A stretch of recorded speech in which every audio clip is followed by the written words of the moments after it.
estas alturas del podcast, ya todos sabemos mi respuesta sobre la pregunta más repetida en cada uno de los mensajes directos y los comentarios en redes sociales. Sabemos que los asesinos nacen y se hacen. Sabemos que muchas veces son el resultado de un compendio de experiencias y traumas mezclados con particularidades biológicas que no permiten que su cerebro procese las emociones de una misma manera. A veces es más lo primero que lo segundo. A veces es al revés. Pero por lo general vemos que nacen y se hacen. No obstante, en esta respuesta siempre nos reducimos al propio psicópata y en otros casos a su círculo más cercano, como lo son sus familias o sus amigos. Serialmente ha tenido un sello característico en sus editoriales. Aquí no solo hablamos de asesinos, sino que a través de ellos hablamos de nosotros mismos. Hablamos de nuestros vicios, nuestros defectos y de los demonios colectivos que nos atañen y que nos hacen sentir identificados con algunos aspectos de las historias que aquí se cuentan. Tal vez, por eso mismo, muchas veces hablamos de política. Algo que ha causado incomodidad en alguna que otra persona en más de una ocasión, pero que en general ha sido uno de los factores de éxito del programa. Por eso mismo, con la historia de hoy, se hace muy pertinente hablar de un contexto mucho más grande que contribuyó a forjar a nuestro protagonista de hoy. Muchas veces nombramos la miseria como un contexto de nuestras historias, pero es que en este caso, la miseria ayudó a forjar a nuestro protagonista, y más adelante fungió como cómplice de todos y cada uno de sus asesinatos. ¿Y qué es la miseria? Sino el resultado de una serie de malas decisiones y fallos malignos de gobiernos repugnantes y sociópatas. Bienvenidos a la segunda parte de la tercera temporada de Serialmente. Se siente bien volver a escucharnos de vuelta.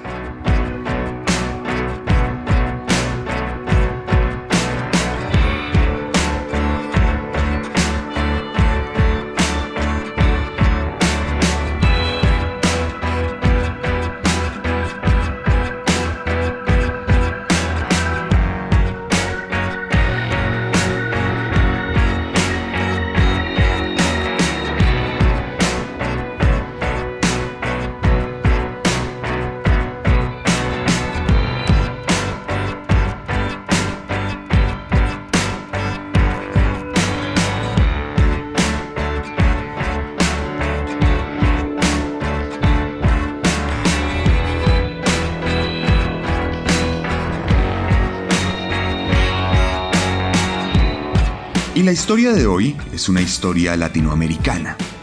Es una deuda pendiente que tenía con el pueblo chileno. Este es uno de los capítulos que más me han solicitado desde el país austral y hoy por fin le damos el lugar que se merece, como el inicio de esta fase de la temporada. Hoy les voy a contar una historia aumentada en la miseria y en el abandono estatal. Hoy les voy a contar la historia de Julio Pérez Silva, el psicópata de alto hospicio.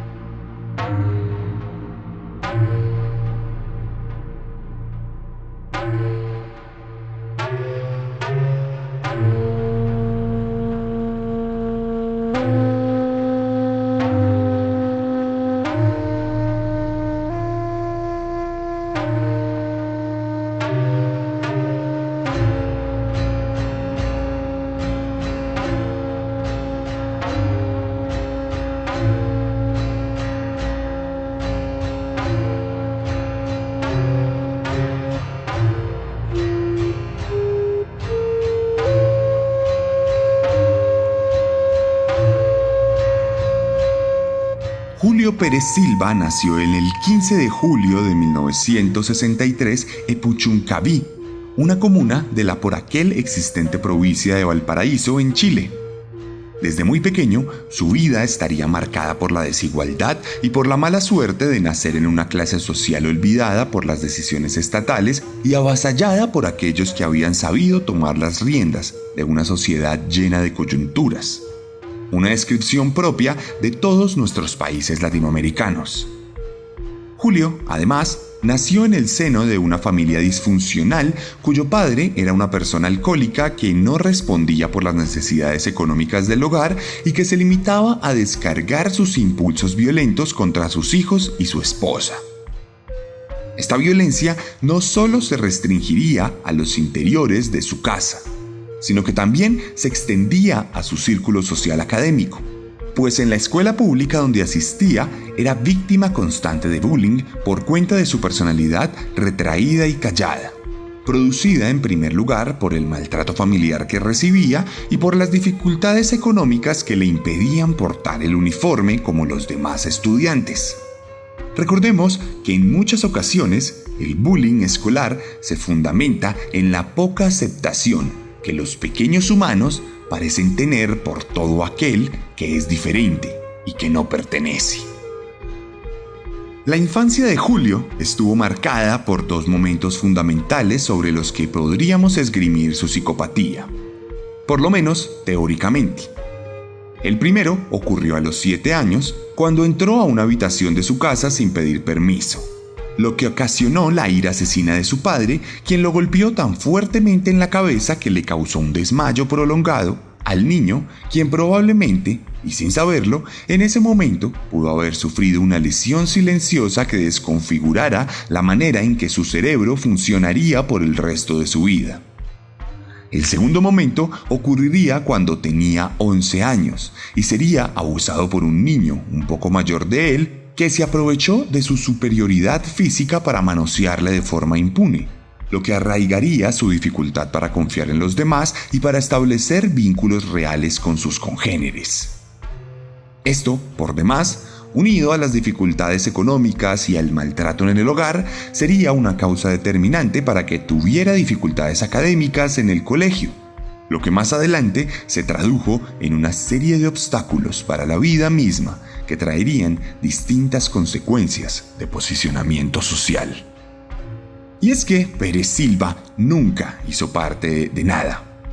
No era reconocido por sus maestros, no era respetado por sus estudiantes y no era amado por su familia.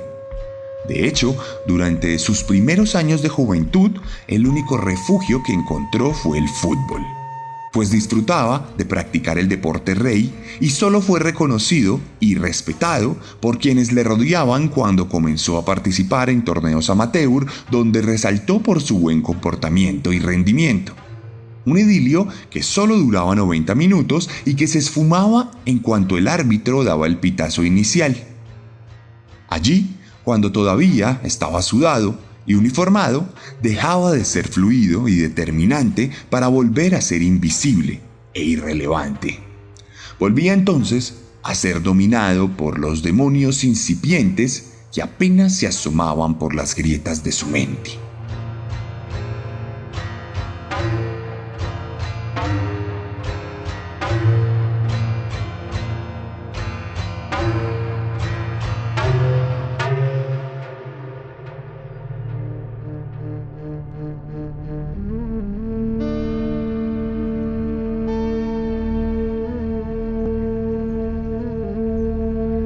A los 22 años, Julio logró casarse.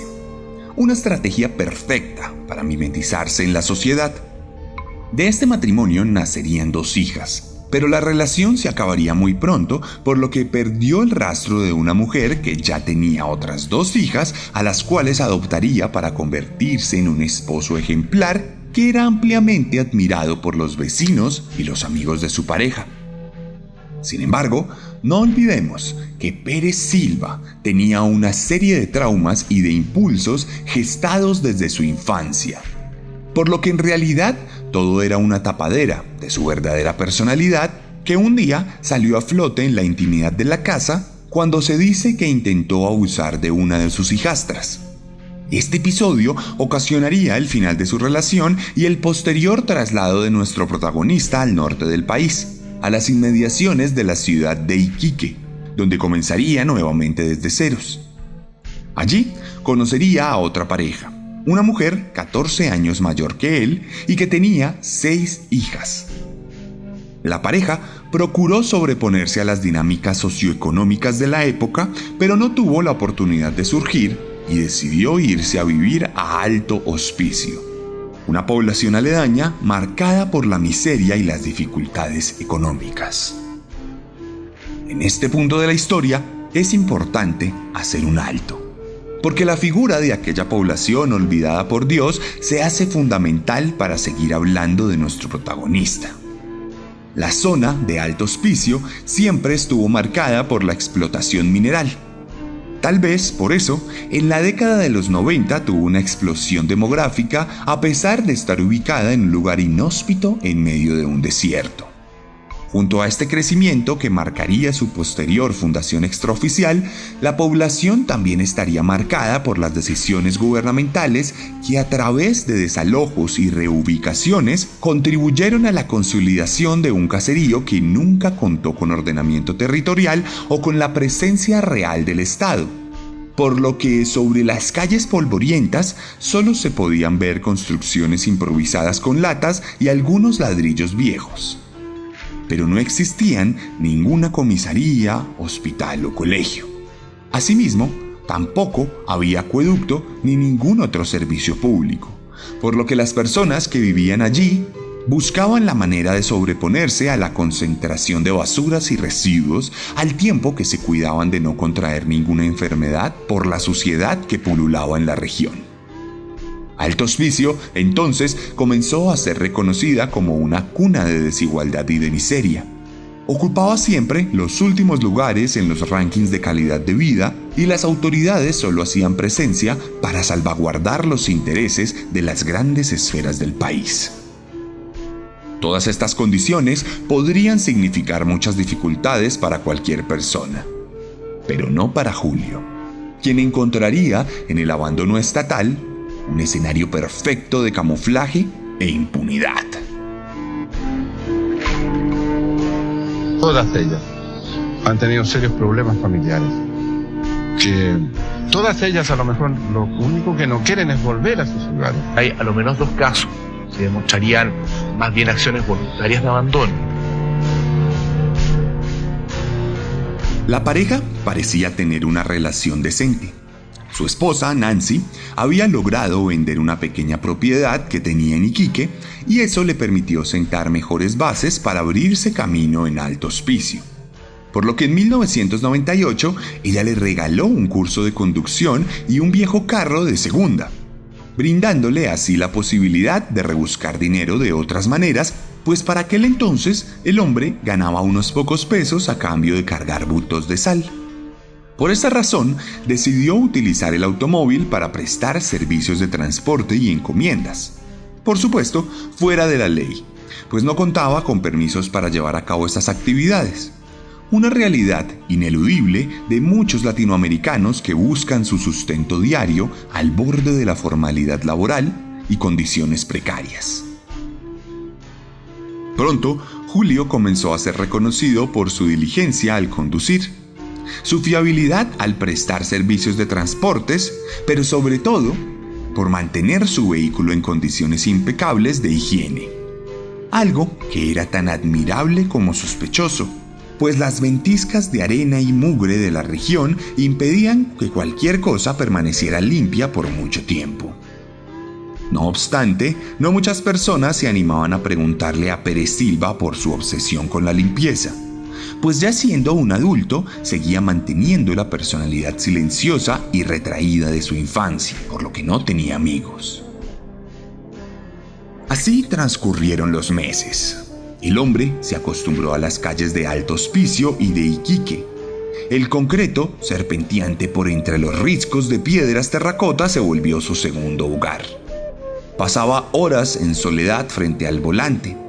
Aprendió atajos, caminos secretos, lugares solitarios y se percató de que nunca había autoridades por donde transitaba. Sin saberlo, resultó estudiando su hábitat para fundirse con él y convertirlo en su aliado. La soledad también contribuyó a que sus demonios se hicieran cada vez más poderosos y permitió que los pensamientos rumiantes lo dominaran. El hombre, tranquilo, con buena fama en la comunidad, se transformaría en una bestia implacable a la luz del anonimato. Nadie se percataría de que tras el volante de aquel vehículo se estaba gestando uno de los relatos más infames de la historia de un país que trataba de sobreponerse a su propia crueldad.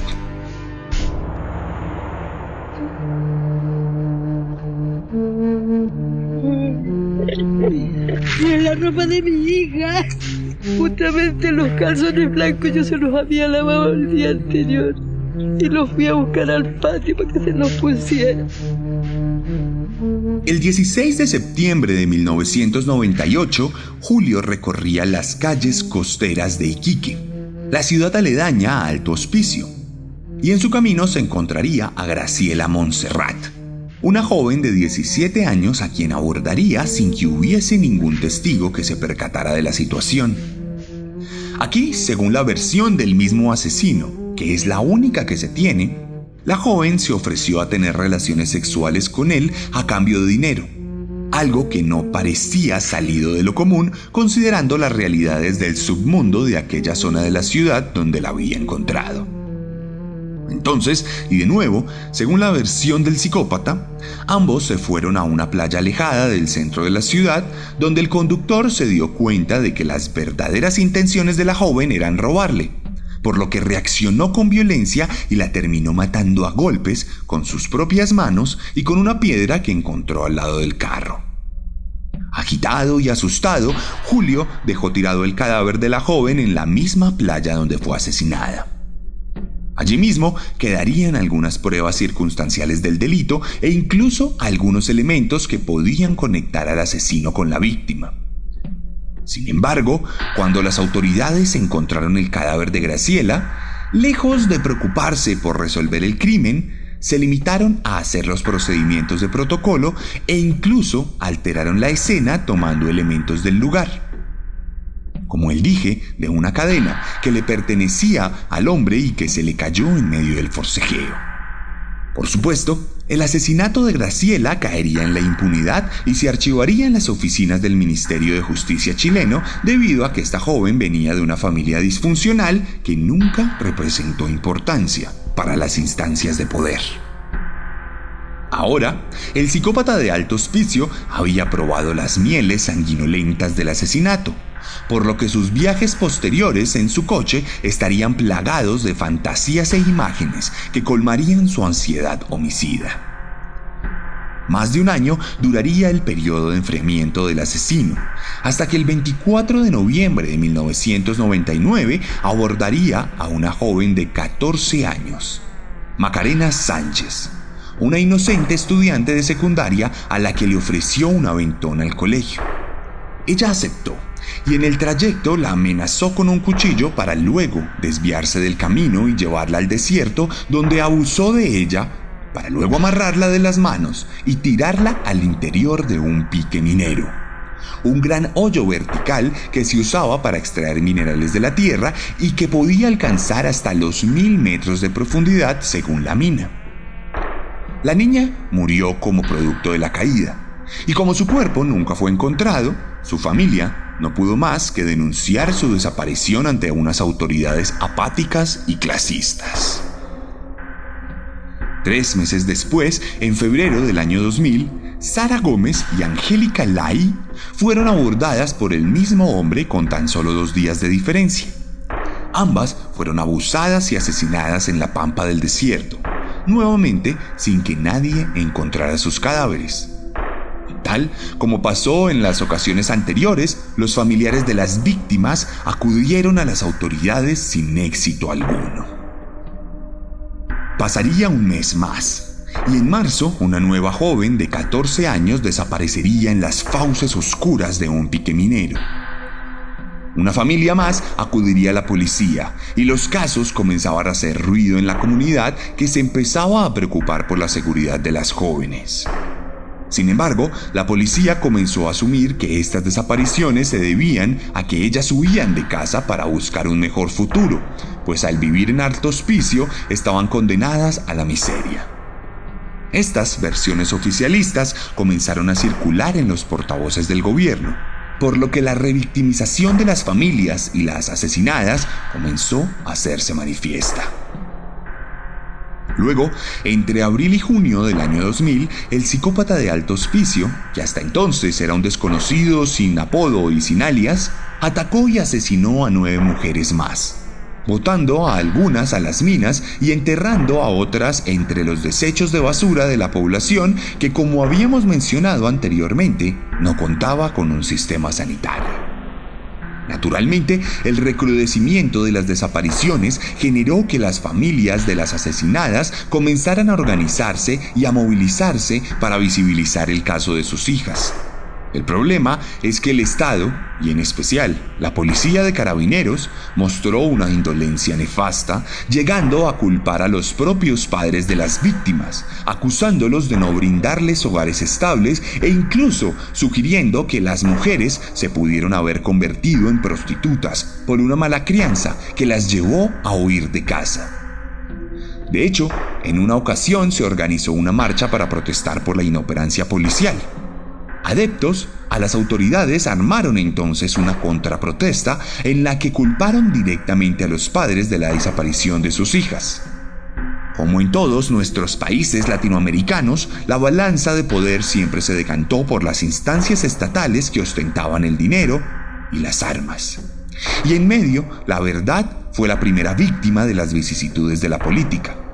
El gobierno, mientras tanto, anunció apoyo irreductible a la versión de la policía y revictimizó a los pobladores de alto hospicio, culpándolos de su propia pobreza y de las desapariciones. La psicopatía y la maldad encontraron en los políticos a su mejor aliado.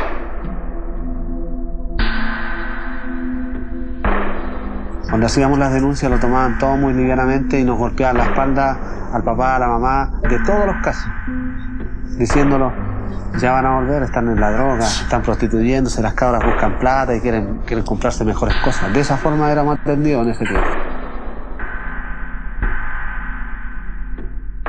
Pero las protestas de los padres surtieron su efecto. No en la policía o en los gobernantes, sino en el mismísimo asesino, que se sintió asustado de que sus asesinatos hubieran causado tanto revuelto, por lo que decidió dejar de matar durante más de un año, hasta que en 2001 no aguantó más el síndrome de abstinencia y abordó a una joven de 16 años llamada Bárbara, a quien amenazó con un cuchillo para llevársela fuera de la población. Allí, como lo hizo tantas veces, abusó de ella y la puso de rodillas para luego amarrarle las manos y tirarla a un pique minero, luego de golpearla en la cabeza con una piedra. Sin embargo, Bárbara tuvo la suerte de caer en un amplio borde a pocos metros de la superficie, por lo que se salvó de morir en la caída. Julio no se percató de ello y huyó del lugar creyendo que había consumado otro asesinato. La jovencita recobraría el conocimiento unas horas después y lograría soltarse con una piedra de la mina. Luego, con algunas fracturas y laceraciones, tendría la gallardía de encontrar la salida del lugar para emprender su retorno a casa. Después de caminar un tiempo absolutamente sola por la carretera, un camionero la abordaría y le prestaría ayuda. La jovencita sería atendida por un médico a quien le contó lo que le había sucedido, pero también para denunciar abiertamente a su verdugo, a quien pudo describir con mucho detalle, incluso llegando a retratar un adorno que el carro llevaba en el espejo retrovisor, un par de muñecos de bananas en pijama. Cuando la declaración de la joven fue llevada a las autoridades, fue imposible para ellas seguir haciéndose las de los oídos sordos, por lo que rápidamente montaron retenes para detener a cualquier vehículo que se ajustara a la descripción dada por Bárbara. En menos de 24 horas, Julio sería detenido por un policía que se percataría del adorno de bananas en pijama, así como de la concordancia de la descripción física del hombre con la dada por la adolescente. Pérez Silva sería capturado en el acto sin oponer resistencia, y tras una serie de tácticas de tortura, como por ejemplo no dejarle dormir durante varios días, terminaría confesando sus crímenes en medio del desespero, anunciando cuidadosamente los lugares donde se podrían encontrar los cadáveres de las jovencitas. En ese momento, la prensa nacional, que había comenzado a prestarle atención a las desapariciones, se volcó sobre Alto Hospicio para constatar lo que había ocurrido. Pronto, las imágenes desgarradoras de las familias descubriendo los restos de sus hijas se volvieron portadas que viralizaron el caso hasta el punto en el que el mismísimo presidente de la República terminaría salpicado por la negligencia de las autoridades y la soberbia de sus subalternos acostumbrados a despreciar a los habitantes de la población minera. Para estas fechas estaba claro que el caso no era penal sino social. Las familias fueron apoyadas por distintos sectores de la sociedad que se unieron contra la inoperancia de una policía heredada de la dictadura, acostumbrada a pisotear a todo aquel que no refrendara al establecimiento. Los líderes de las autoridades, de hecho, seguirían defendiendo su posición y asegurarían que no rodarían cabezas, muy a pesar de que a los pocos días comenzaría una seguidilla de renuncias que no hacía más que darle tácitamente la razón a las víctimas. Julio, por su lado, comenzó a ser conocido como el psicópata de Alto Hospicio gracias a un titular de periódico que se hizo mundialmente famoso. Mientras estaba retenido, el asesino fue sometido a distintas pruebas psicológicas que determinaron que sufriría de trastorno antisocial de la personalidad, por lo que su comportamiento amistoso no era más que una tapadilla para esconder que no era capaz de generar lazos afectivos genuinos.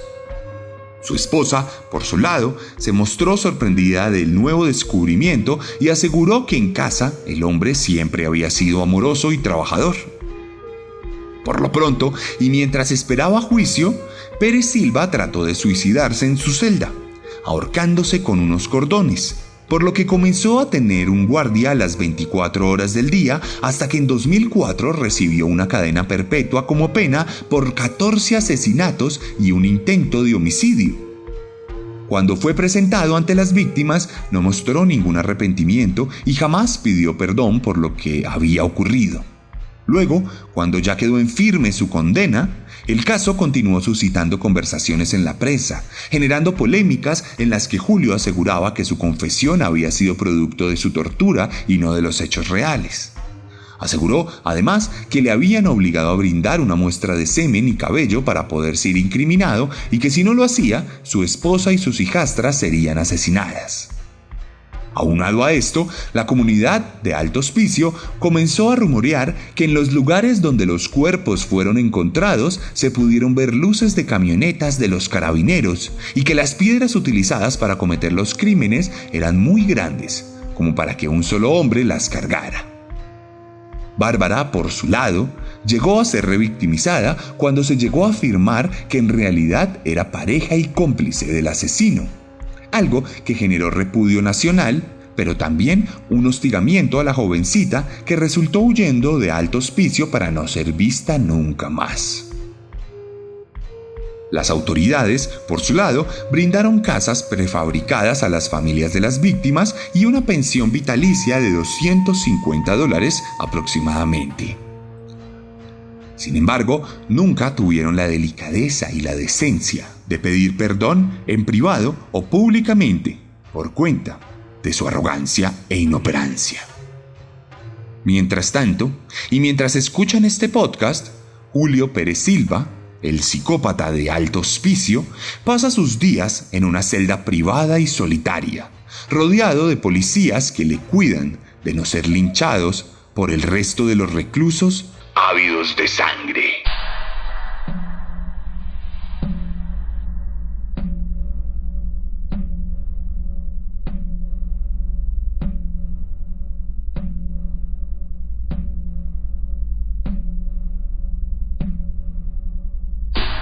La última vez que yo estuve con ella, ella se molestó conmigo. Se me bajó del auto, quedó en un lugar para allá, siempre yo iba con ella, lo alejamos del pueblo, lo alejamos. Y ella se enojó conmigo. Y ese día era distinta Algunos eran otras veces.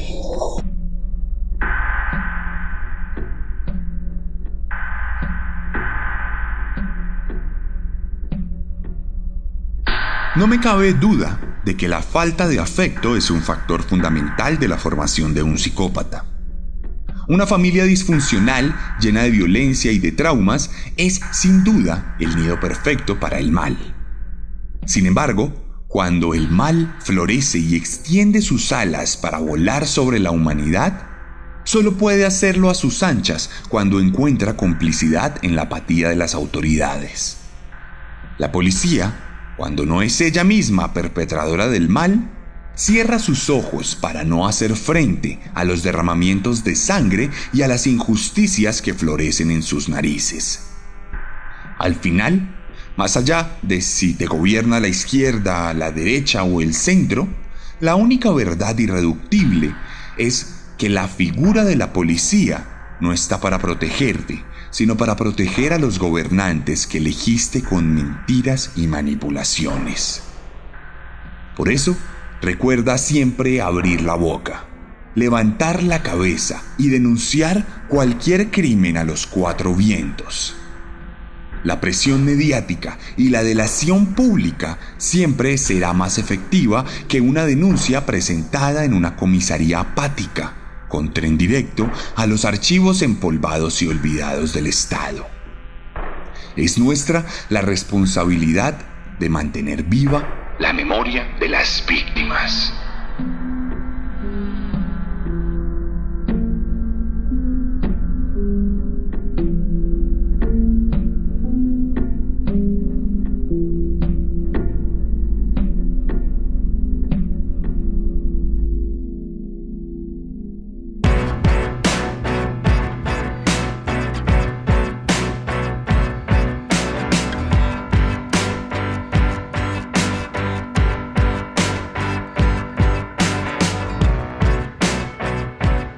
Y esta fue la historia de Julio Pérez Silva, aquí en Serialmente, la 26ª entrega de la tercera temporada de este podcast que ya superó los 100 capítulos. Si les gustó mi forma de narrar, sé que les va a encantar mi forma de escribir. Por eso, recuerden que tenemos para ustedes disponibles mis libros publicados, Descenso, Carne y Letargo. Asimismo, también está disponible para ustedes mi nueva merch.